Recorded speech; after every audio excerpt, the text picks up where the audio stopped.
My North Korean was shot the first time visiting America. Really interested to see what he's got to have to say about this. Before we do, appreciate if you guys can hit that subscribe button. Let's see what we got. And I met Americans for the first time in my life. He was exactly saying what I learned in Korea, like big nose, like white tall. When I learned about United States in North Korea, so there was even game that like kill Americans, and I was so passionate about that game. But not now. Hello, my name is Il-Yong-Ju. I was born in North Korea. That's crazy, isn't it? And that game was showing a kid doing it. Korea, and in 2008, I escaped to South Korea. Now I am head of NGO called TIMJ. Okay. First time in America. Now we live all together, but when I defect, actually we defected separately. My father came first, and me, one of my sisters, actually I have two sisters, so one of my sister and I, and my mother escaped in 2008, and my older sister escaped a few years later. It was highly dangerous when the family moving all together. There is a high risk that if we get caught, we all dying at the same time. Oh man, that is just horrible, isn't it? Like when I hear even them say the words like we escaped, not like we left, we escaped. They all get caught, they all die. Man, that's horrible, bro. To avoid that, my father came first, and then separately we could come to avoid their surveillance. Your grandfather went to a North Korean political prison camp. Yes. Actually, my grandfather was a war veteran. In Korean War, he was a general. He graduated Kim Il-sung University, and he was very elite class. But after war, in his conversation with his only friend, he was talking about the human rights issue about Juche ideology, which is a North Korean ruling ideology. But my grandfather's friend, he talked it to secret police. That's why he get caught and sent to political prison camp. He was actually very strong communist, but he was like pursuing justice. But the Juche ideology, grandfather defined it as a like slavery ideology. So it was a problem in North Korea. So he sent to political prison camp, but he was a war veteran and he was a hero. So it's actually mind-blowing because I've heard other stories of people in North Korea as well. It's actually mind-blowing hearing their stories and hearing what they're saying about like where they came from, the things they gotta do to like get out and stuff. It's crazy. He released after 9 years, I think. Yeah, it was very lucky. It was Yodok political prison camp, which is very notorious one. It's impossible to get out from there. Did it affect your family in any way? Oh yeah, sure. Because of that, there is a 성분 system, which is like family background is very important in North Korea. First of all, my father was very he was genius in North Korea. He was very passionate and like smart, and he was like high ranked in his class, but he couldn't go like join the North Korean Workers' Party. He couldn't do that. Even though he was genius, he was like just treated as a betrayer's kid. So my whole family exiled to like countryside, very like small farm. But end of the day, because of that, we could survive during the Great Famine, because we could in farm we can just do ourselves. But because of that, I couldn't dream any my like future. But I just had to worry about what am I eating now, what am I eating tomorrow. That was my only concern.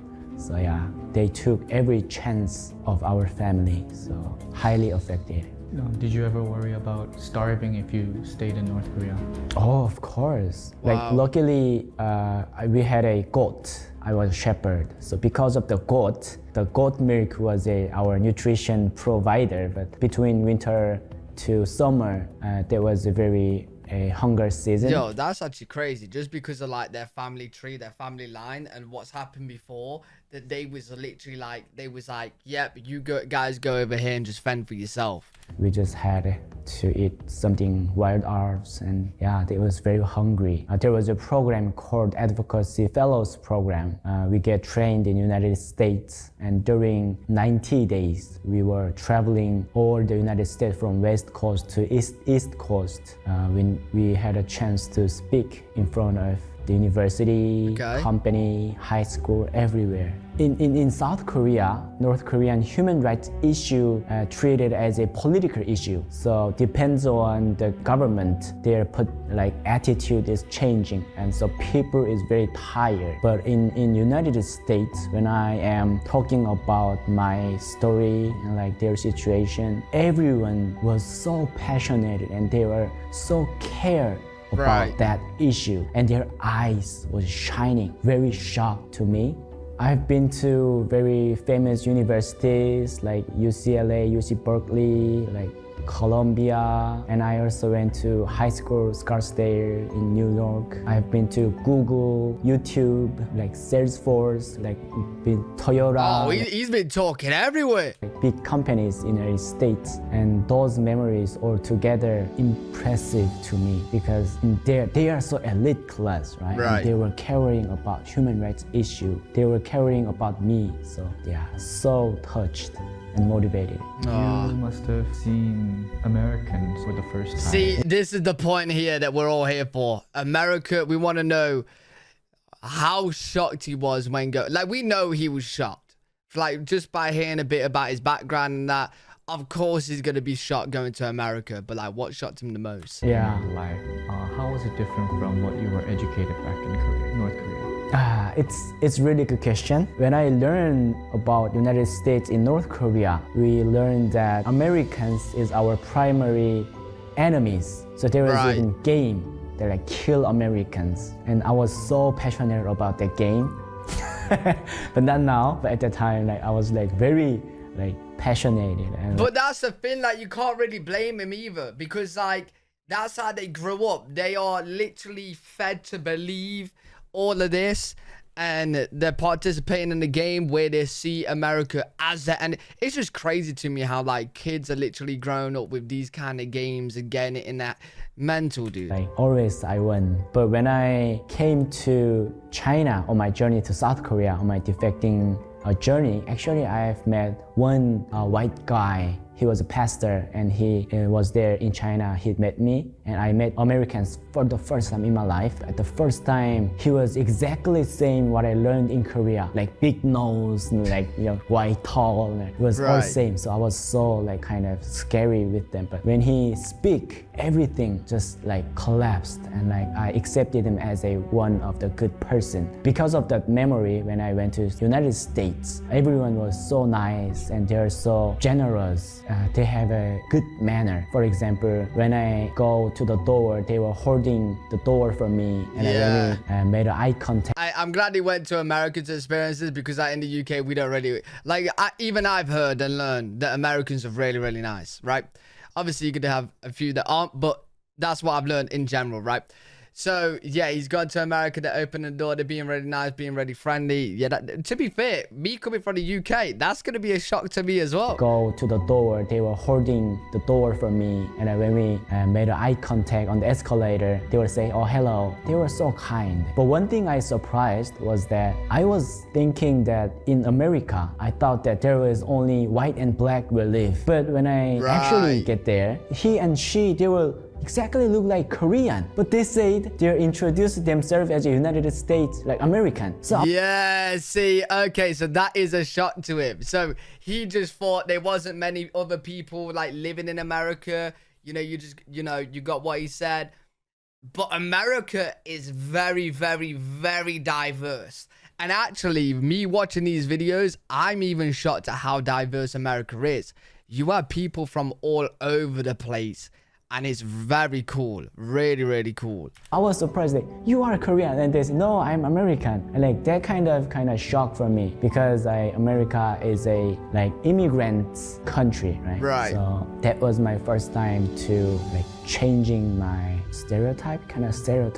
Were there any cultural custom you found quite weird or shocking? There was a good one and bad one. So well, actually, bad one is a good one too, but yeah. One thing is that people is very kind and open. They have Right. an interest to other people. So they are caring people. It was quite different compared to Korea.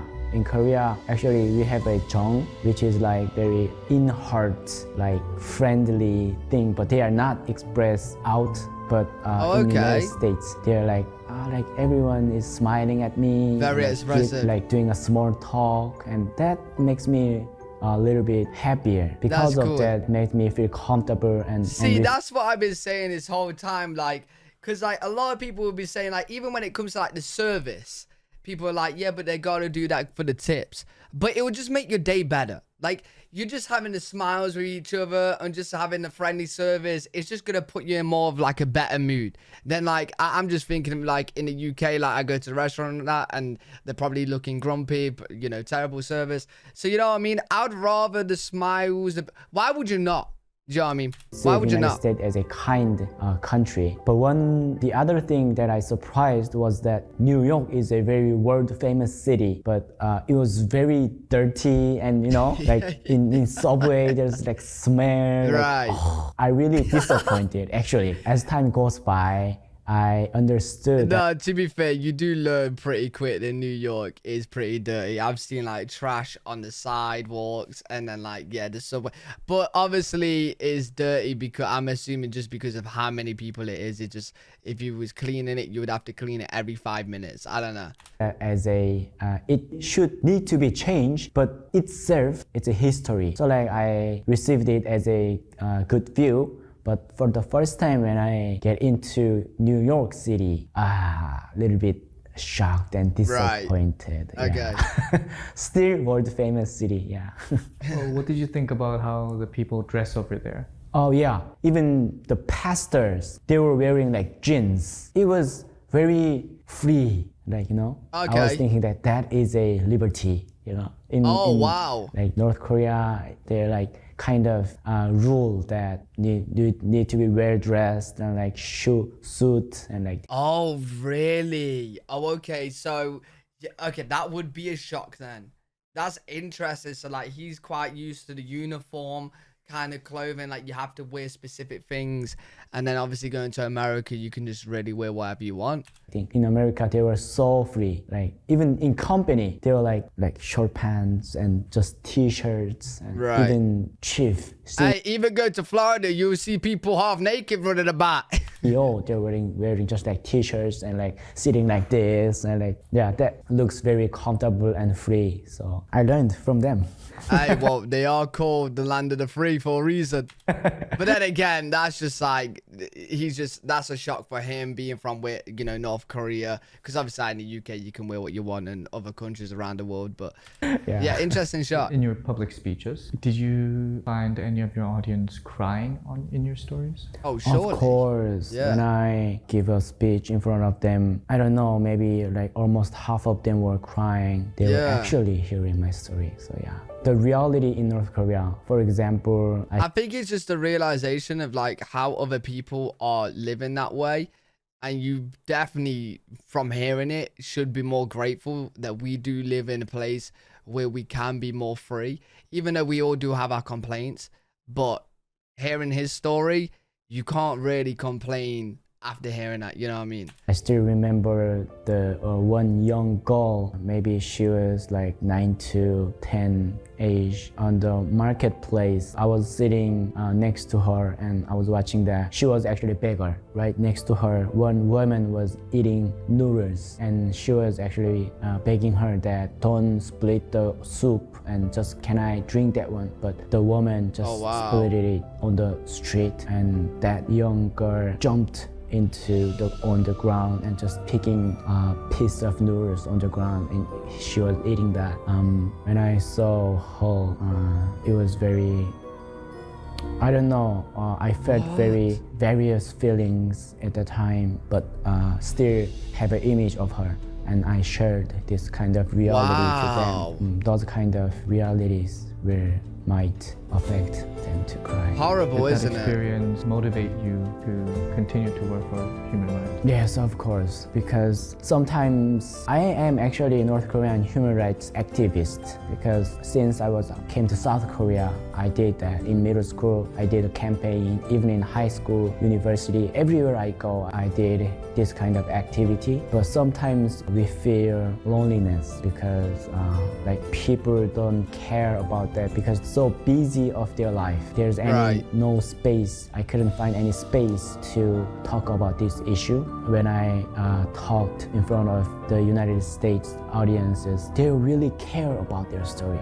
Not like political issue, but they care about my friends. That gives me, motivates me, and that became a reason that I have to do this, keep doing this. That's one of the conviction that I am not lonely. What made you really believe that they are caring? When we stand on the stage, we see every audience, right? You can feel that they are actually here or not, listen or not, right? When I made eye contact, one of them, each of them, and their eyes was like shining. Just like they paying attention. Really staring at me, and their eyes was like wet, and their eyes tells me that I care you.